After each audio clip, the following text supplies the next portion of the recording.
aircraft workers came from all walks of life. A few of us had built planes in World War I. We were a part of the strength of America, now working for Boeing, Bell, and Martin. Their factories had sprung up across the country, in Georgia, in Kansas, in Nebraska, in the state of Washington. Things had certainly changed. In 20 years, America's aviation industry had come of age. Unskilled workers became highly productive because the cranes and jigs and tools were so designed. Boeing engineers helped us make a new wing that could carry more weight faster and higher than any we'd ever built.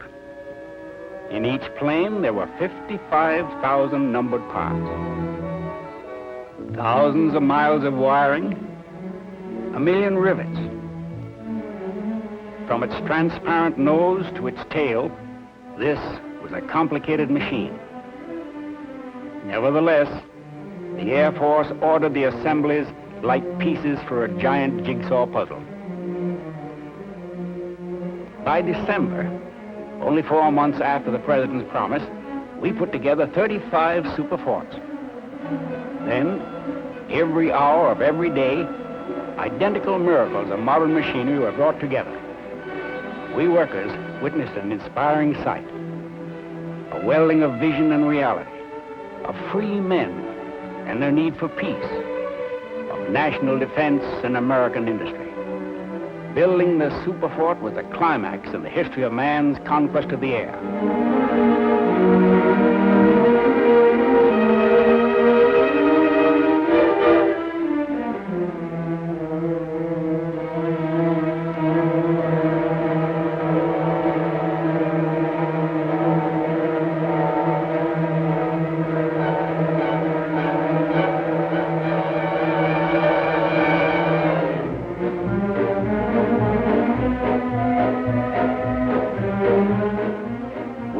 Helped bring to a reality the dreams of Billy Mitchell and Frank Andrews, the plans of Hap Arnold and Tooey Spots. Thus, the 99-foot-long aerial giant, spreading 141-foot wings, was born.